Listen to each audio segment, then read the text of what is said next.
So normally we have a conference. It's my favorite time of the year because it's the time of the year where we're sharpening our axe, right? Most of the year we're kind of chopping wood, we're going to the office, or we're working remotely nowadays, or we're doing our activities and we're doing our tasks. But it's this time that we take a step back and we say, how can we do our craft better? How can we hone our skills? How can we get to know our colleagues? And how can we do our craft better for the entire year? Here's some simple things. My mom's in the audience. She taught me these when I was like 5 years old. I need, like, how does this sound? I need you to come in and stay all night to finish my project so I can earn a big commission. Right? Doesn't sound great, right? So try to be a we person. Try to be a consensus builder. Try to set the tone for teamwork. And I'll tell you, when something goes right, like, share that credit generously. If you have to talk to somebody about a problem, you're probably better off doing that one-on-one. But if you've got credit to share, if there's a success, there's all kinds of glory to go around. You should be a person that's a consensus builder and that's pointing out everyone in a project that helped make it happen.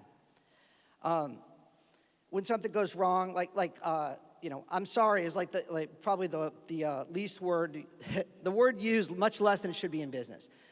I'm sorry, we'll fix it, we'll figure it out.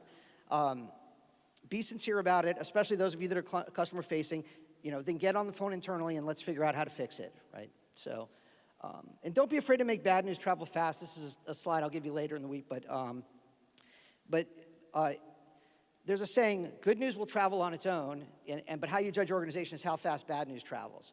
So if there's a customer's upset about something, something's not right, we miss a delivery, something like that, escalate it as soon as possible, because your boss somebody's not gonna be happy in the moment, but you're going to give them the tools to then take some action and try to rectify the situation. So very, very important to make bad news travel fast. And then lastly, does anybody here write emails with like all caps? Like with a bunch of exclamation points, scream at people on email? Or anybody ever like gotten an email and thought it was rude? Okay, so I'll speak for just myself now, and then other managers. I just read emails like literally for fact. I don't even like how somebody phrases it. If there's like a 4-line introduction, it's probably not getting read. I'm just literally getting so many emails. I'm just scanning them for facts. So email is a great communication tool, but it is not a tool to tell people how you feel about their performance. Like if I have to have a really important enough conversation, I'll actually get on an airplane and go talk to somebody, and I certainly wouldn't do it in email. I would do it on the phone, or maybe you could do it on Zoom a little bit. But please consider your use of email, and don't try to give somebody meaningful feedback in an email. It just doesn't, it's not really for that. It doesn't really work, and that's why I have a requirement about bullets. So email, good for facts, bad for feelings. This one, as I've said publicly, so you've probably heard it before, is people ask me, like, what's the secret for running a large business? And there's not really a big secret about it. You run a bunch of small businesses, you measure them very carefully, and then you add them up. And then you're running a large business successfully. So what we try to do is run a lot of small businesses successfully. We try to measure everything we can, right? And then we try to align incentives. Now, we don't do a perfect job, but we try to, and this is what allows us to scale and what allows the kind of growth that you saw on the graphs earlier.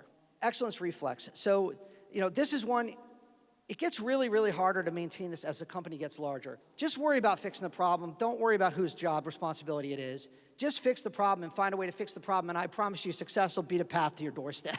Like, if you're somebody who is going to, not worry about the credit, see a problem and fix the problem, and you have this kind of excellence reflex, which is like, this is not right, right? I know right and wrong, and this is not right, and I'm going to fix it. You guys should all be empowered to do that and try to have an excellence reflex and do whatever you can. Even if it seems like it's not in your job description, then if you're worried about it, maybe escalate it and involve your boss. I've always just really liked putting Hannibal Lecter up there. It's just very rare I get a chance to do that. So there's a saying we have at TransPerfect, which is always cannibalize yourself. So it's not clear what this means. I'll do my best. So to cannibalize yourself means, let's say that you've got a client and they're paying you to do desktop publishing or something like that, and they're paying you per hour. But there's some new XML tool, and we can do it faster, or we can build something. We can build a tool that deals with PDFs better and helps our customers save money and helps us charge less. We should actually be doing that, right? Even if it costs us billing in the short term, we should be bringing the best solution to the customer. And that's for a couple reasons. If we're not bringing the best solution to the customer, our competition will. Right? So if we don't, SDL, somebody else is going to come over the top and say, look, TransPerfect's not offering you the solution. So it puts our customer relationship at risk, It's not doing a good job for us, and it's not doing a good job for the customer. So we should be always bringing the best technology solution and the most efficient one, even if it results in a short-term decrease in billing. Because really the most scarce thing and the most important thing is the customer relationship and coming through for the customer. All right, guys. Thank you very much.